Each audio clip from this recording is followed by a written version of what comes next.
Today, we're talking with Jason Bayuk, a certified financial planner who has built a multifaceted, highly successful career helping individuals and business owners build and maintain their wealth.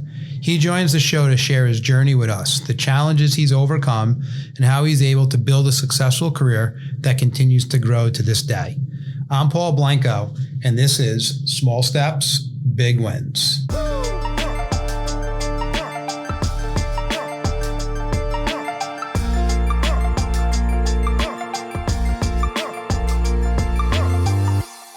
All right. Well, Jason, welcome to the show. It's so great to have you on today. And I'm really excited to share your journey and for you to share your journey with everyone out there that's listening. And you have such a great story. So I'm excited to spend some time with you today. Well, it's great to be here. Thanks for having me on the show. As far as my journey goes, you've not only been with me my entire journey, but you predate how long I've been here with Barnum, as I've known you for some time before I even started working here. So yeah, so on the show, thanks for having me as a guest.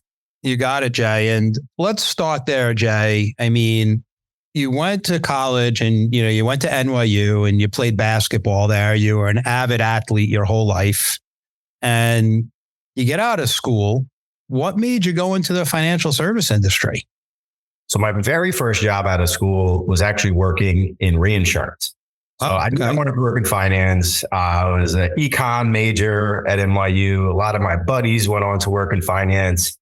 A lot of the older guys on my basketball team eventually ended up working in finance. And so I started working in reinsurance. And at the time, I loved it. I was working with numbers. I was always been a math guy. I was working in teams. And eventually just kind of got to the point where I wasn't really feeling fulfilled. Our company was doing great. Revenue was great.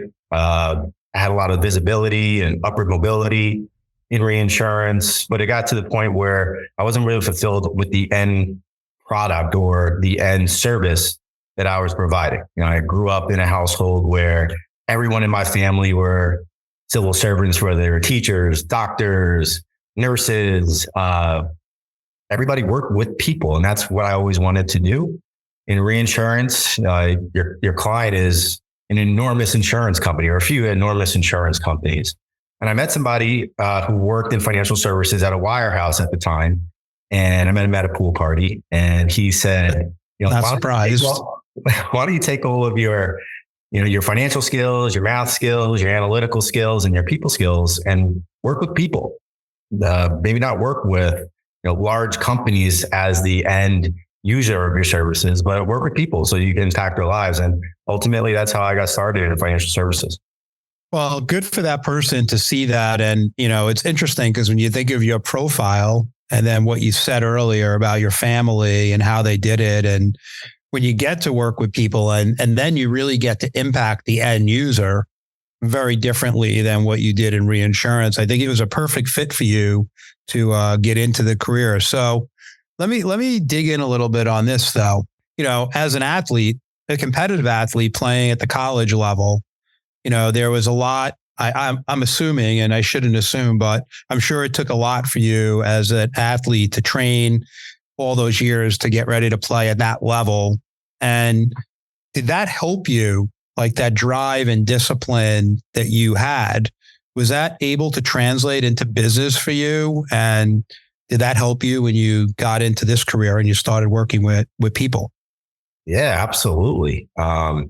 Competition is something that drives me. And when you talk to real competitors and you really dig in on competition, what you find out eventually is the competition isn't your peers. It's not the team that you're playing against. You get to have this competition internally where you start to feel really good about not just the success and failures, but about the process. You understand really quickly that all of your success when you're competitive will boil back down to what do your processes look like and how do you stick to those processes, and are you successful at sticking to the processes? So it was totally a natural fit, right? We're in our industry where we get to build our own book of business. We get to build our own career.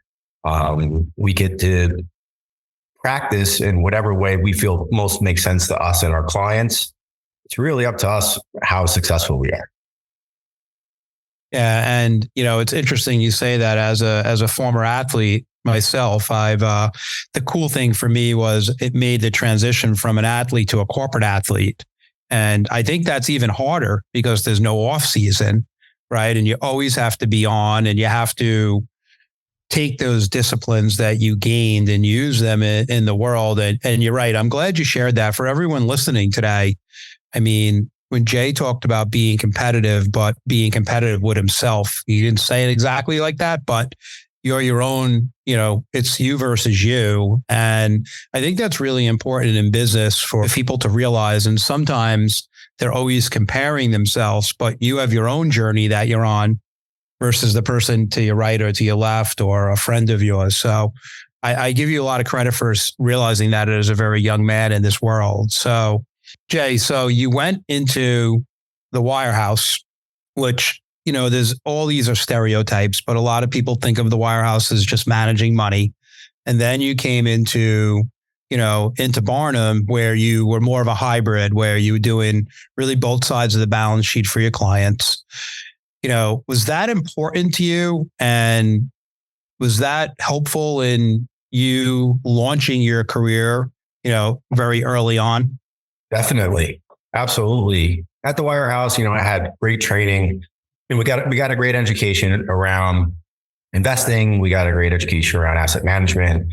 We got a decent education around planning, but the implementation part was more difficult at the wirehouses than what we found at Barnum. At Barnum, we really focused on all of the facets of financial planning, from cash flow management, goal planning, to the asset management, of course, but also protection planning, something that, although we were licensed for, we didn't necessarily have the resources and expertise to align with our clients on the protection side.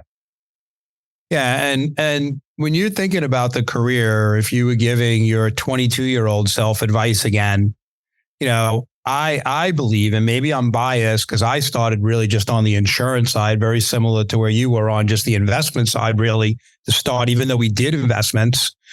I feel like it's much harder and it's less hard to be able to be diverse in what you're doing because you can help way more people. Am I correct in saying that for you, if you look back in your 22-year-old self?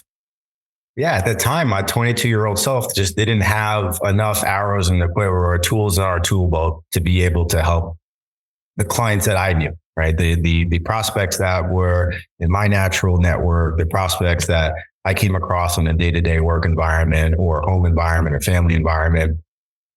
If I could only do the asset management side, I was missing a lot of pieces that they needed to make them more financially solvent and to help them with their financial planning goals. Yeah, it's great. So, Jay, thinking back to your career, did you hit any major challenges early on that you were sit there and you were like, oh man, did I make the right decision going into, this financial services and being a financial advisor? Or was there some point where you were like deep down, you had to like dig out a little bit and say, oh my God, this is a tough one? Oh yeah. I mean, that happened several times in the beginning of my career. The hardest thing was talking to people that were in your natural network, right? Or talking to people that you would come across on a day-to-day basis. It was really hard to, I guess, face rejection at that time. Rejection is something that you have in every single career. Rejection is just something that we have more in our careers because there's a lot of opportunities for either people to say no, or it's not the right time, or they might be working with somebody else, or they have their own things that they're working through where it doesn't necessarily make sense to work together. So in the past, when I was working in reinsurance, all I ever got was basically positive feedback. I did a great job. We had a couple of clients, all of our clients we took to the next level, but dealing with rejection just wasn't something that I was super used to in a corporate environment or in a working environment. Then I had to, remember what it was like to face rejection in sports, which is something that I was very used to. We didn't win every quarter. We didn't win every game. We didn't win every season. Even had a couple of losing seasons in there. Remembering how to deal with rejection there helped me a lot with dealing with rejection at work. Trying not to take things personally or Or just on the other side, if you rejected for a reason, to learn from that experience so that you can get better, so that you can make better recommendations. So you have a better opportunity to serve that client in the way that they want to be served.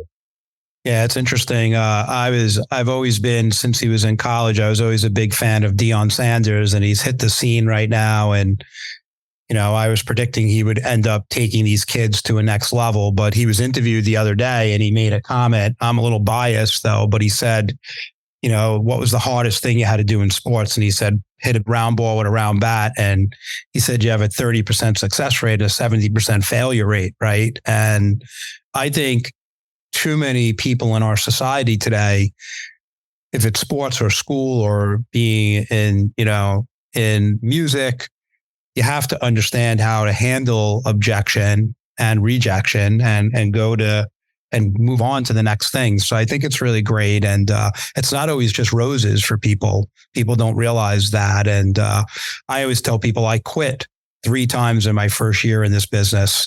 And it was always on Thursday night, when I didn't have enough meetings with clients and I knew I was not doing what I was supposed to do. So thanks for sharing that. So fast forward, Jay, today, like you've built this amazing career. You've got a great clientele. You give back to the industry a ton. But when you look at where you are now, like, tell me where your mind is for the next 5. If we're back here in 10 years, what's going to happen to you and your business? And, give us some of that. Well, I'll be excited to be back on your pod in 5 or 10 years from now. It probably won't be a pod. It'll probably be some virtual reality thing that we're working on. But yeah, I'll actually be very, very interested to listen to this again. But our goals right now for our team are to continue to grow, to continue to be more efficient. We strive to be the best in the industry, and it's totally achievable. We work for my strong belief, the best financial planning firm in the world that provides us with elite resources, expertise, and tools to be successful. There's really no reason why we wouldn't be, the standard in financial planning if we aren't already. All right. So this is something that we want to strive to become even more so. Yeah. And be more specific on some of the things that you're doing today. Like, your team's gotten bigger. You do a lot of work with a lot of different people. What are some of the things that you're leaning in on a day-to-day basis? Yeah. So right now we're focusing always, but more so right now than ever, is focusing on efficiencies.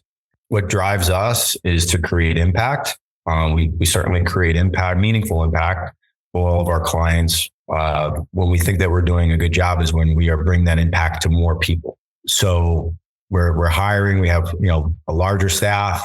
We're working with more junior advisors. We're working with more seasoned advisors to develop and expand processes. We are always striving to be innovative as far as our solutions. So being a lifetime learner, I think, is critical in our business, no matter what stage you're in. I think it's extra critical, especially when you're getting towards the top, because what else is going to differentiate you from another top tier advisor or top tier team or top tier firm? It's going to be these little nuances. How can we tweak our game? How can we tweak our business just to get a little bit better? So right now we're very much focusing on efficiencies so that we can make a greater impact for more people.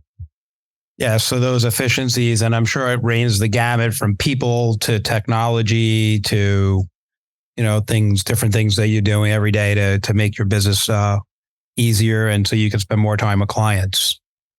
There's only 2 ways that we can grow our business, which is sell bigger or see more people. We are constantly striving to do both. Technology is an awesome tool. We're very fortunate here at Barnum that we have a ton of resources on the technology side that make our businesses more efficient, whether it's how we conduct reviews, it's how we analyze a client's existing solutions, how we analyze the marketplace as the marketplace changes and how that could impact our clients. We have a lot of amazing, fantastic tools and fantastic people behind those tools to help us implement them into our practice.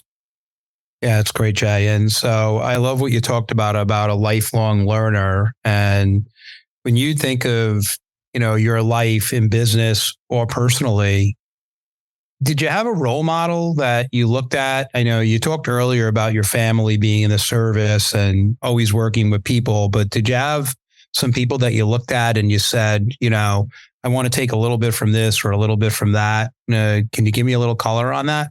Ooh, I got a long list of role models, and I can break them down into groups.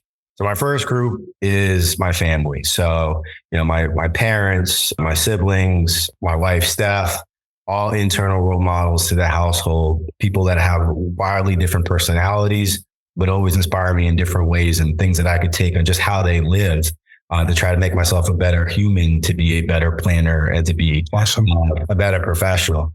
And then I have my work mentors and the people that I look up to. Brian Rosen, a longtime advisor here at Barnum, started as my mentor here at Barnum, now is my partner here at Barnum Premier Client Group. From day one, has always been an incredible mentor to me. Still continues to be a great mentor to me, even though we're partners to this day. There's always something to learn from him. I was a host of other people here at Barnum.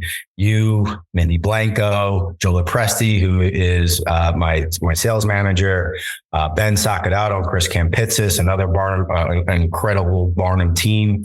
You're all great internal mentors. And then what I think is really important is I have my personal board of directors.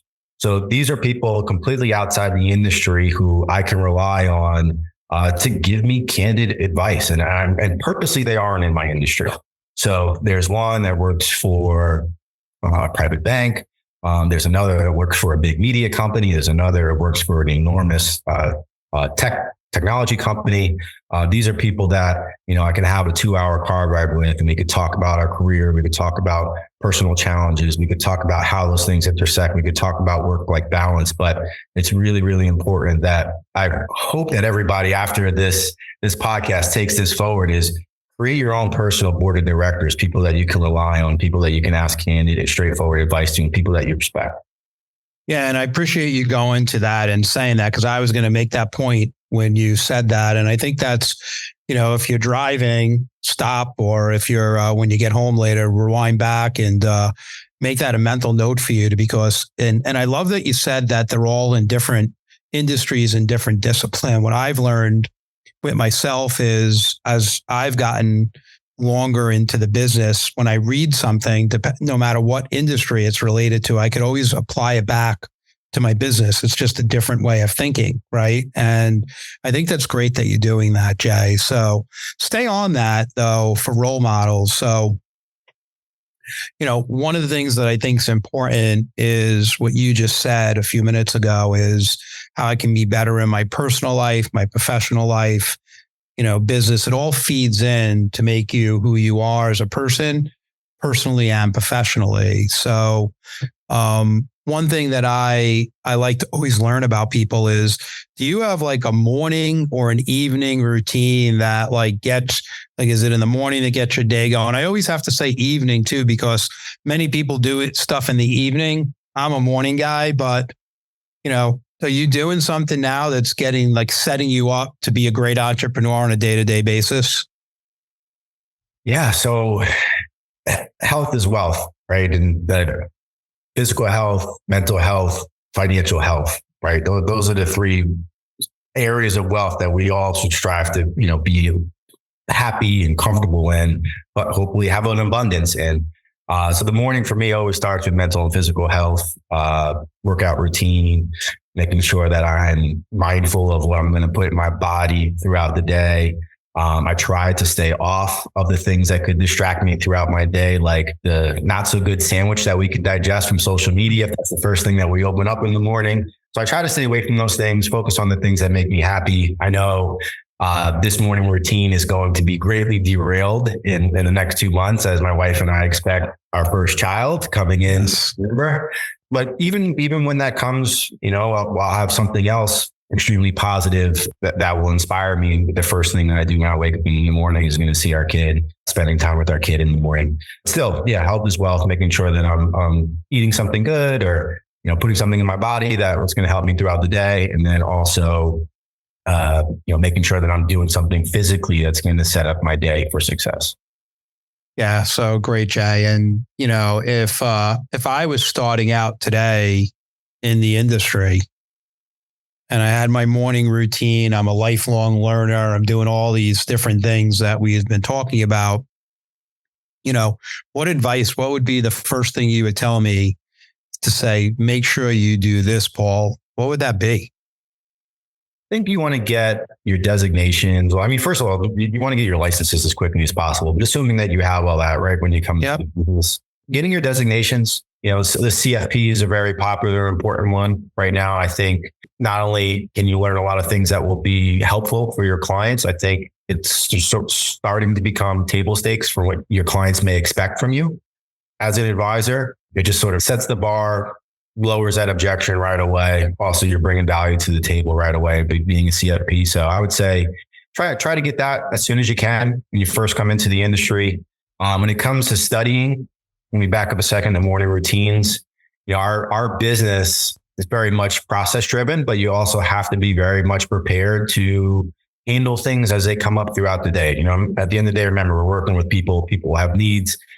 People have changes in their lives, and those changes happen every single day.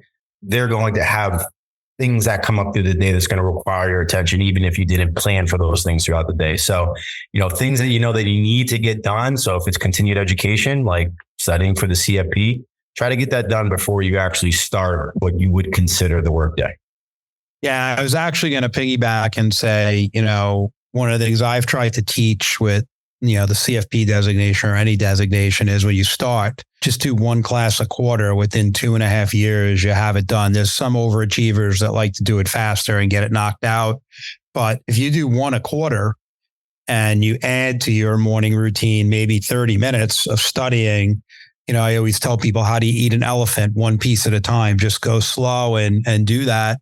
I think you'll get it done. And too many people procrastinate. And when's the best time to start? If you're listening, start now. And I agree with you, Jay. I do think there's people that read a lot of literature and a lot on the internet now that says you should work with someone that has credentials, and you might not even know that it's the silent objection. So I think that's really great advice for you to give some people. One more on the financial industry. When you think of, the financial industry from when you started to today, where do you think it's going? And what are some of the things that you think that you're keeping your eye on in the financial sector? Technology is really interesting in our space. I talked earlier about how technology has been helpful for us in the way that we service our clients, but technology is starting to become really interesting on what clients expect and what's available to clients moving forward. So things like the robo-advisor, right?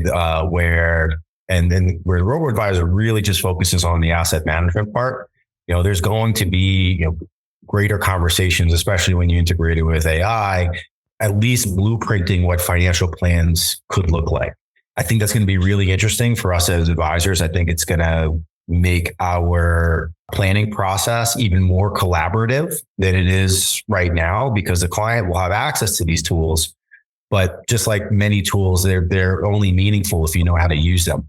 So I think our business is going to, and I think it has been on this trend for a long time, becoming much more consultative, holistic, than necessarily helping our clients with one vertical of what their planning needs might be, whether it's just asset or just insurance. It's really, our value proposition, ultimately our strongest value proposition over time, I believe, will be, how do you put all of these various moving parts together to align for the client's best interest? And for that, advice is going to be our cornerstone. It has been our cornerstone, but will continue to be our cornerstone of our value proposition moving forward. Yeah, I kind of sum that all up in my mind as you're speaking, that you have to become a life coach to your clients. And that's very different than being just a financial advisor. And financial advisor with the coaching is a major paradigm shift in the industry. And it's happening fast. I appreciate that. On a lighter note, I think of work-life balance, and you got a lot of things going on, but I know many of your weekends are spent fishing.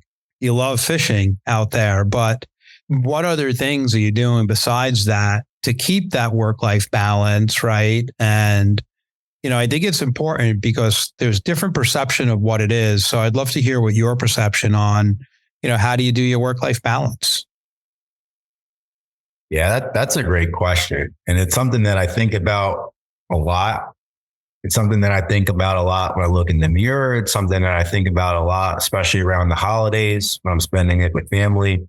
Sometimes it's a lot of what I think about when I'm sitting across the dinner table with my wife. Work-life balance is really, really important. So work-life balance for me, it really just means that I'm spending quality time with the people that I care about in the amount of time that seems reasonable and fair for everybody. Sometimes that is up, sometimes that is down. And it's only something like everything else that's good in our life, though, that you have to put an effort into thinking about and implementing. So, I spend a lot of time fishing for me because for me, part of that, the wealth on the mental health side requires being in touch with the outdoors. That's just something that Awesome. you have a lot of people that enjoy golf or running or CrossFit or whatever it might be. For me, fishing is a great opportunity to reset. I feel like I come back a better professional. I come back a better husband, friend, and everything else, as long as I'm also able to have that balance with myself as well. Yeah, I think it's amazing. And I think it's amazing that, if you're listening, to just be aware of what gives you that. And I think sometimes people are always searching. Once you figure it out, it's okay to figure out that this makes me, a better person. I've always found that even for me, just a change of scenery is like grounding to me. And I think everyone has to figure out what works for them. But I love what you say. I always talk about being present, but you just talked about the right amount of time and having the right time when you're there. So it's a really, really great way of looking at it. So congratulations on that and understanding that at a very early part of your career, because you just really, I always tell people, we're just getting started, but you truly are just getting started. And to have that advantage, especially with a child coming into your life, is a really, really great thing. So I guess my last big question for you is, if you had the option to do more of something today, what would it be? And what would you do if you had the option to do less of something today? What would it be? Is this professionally or just in general or in life? Well, I know more maybe based on the last question, it'd be more fishing, but and maybe it'd be less of working. Maybe, I don't know, but I don't think that's the answer you would give. But what would you, what's driving you on that? Like, what do you just, I know you love being with clients, but what would you do more of? I want to do more of creating an impact, whether that's creating an impact with my clients at work or creating an impact with my friends and my family or my child to be in a couple of months, or in some of the things that I like doing just completely outside of work. So things like working with charities or nonprofit organizations, anything that I feel is making an impact and I'm making a difference in somebody's life. I want to do more of that. It's what I love to do. Fortunately, we work in an industry where we get to actually do that professionally every day, which is great. How do we do more of that at work? Well, of course, we're going to be bogged down with some things that aren't related to that. Things like administrative work or things like, compliance and trainings and other things that, we need to do on the back end to make sure that we are creating an impact on the front end, but just creating more of an impact with more people. Right. Well, I can tell you that, as you all know, the name of the show is Small Steps, Big Wins. And when you think about Jason Bayuk, what he's doing is he took a lot of small steps. He's continuing to get big wins. And, thank you for being on the show today, Jay. You've definitely made an impact on this show today. And I really appreciate you being on, and I appreciate your partnership and your friendship. My pleasure, Paul. Anytime. Thanks for having me. Got it. Take care, Jay. Thank you for listening to Small Steps, Big Wins. Please rate, review, and subscribe on Apple Podcasts, Spotify, or wherever you listen to your podcasts. Every bit helps. You can also follow us on Instagram at Small Steps, Big Wins. All opinions expressed by the program participants are solely their current opinions and do not reflect the opinions their respective parent companies or affiliates or the companies with which the program participants are affiliated. Investments or strategies mentioned in this program may not be suitable for you, and you should make your own independent decision regarding them. This material does not take into account your particular investment objectives, financial situation, or needs, and is not intended as recommendations appropriate for you. You should strongly consider seeking advice from your own investment advisor. Securities and investment advisory services offered through qualified registered representatives of MML Investor Services, LLC. Member SIPC, 6 Corporate Drive, Shelton, Connecticut, 06484. Telephone number 203-513-6000.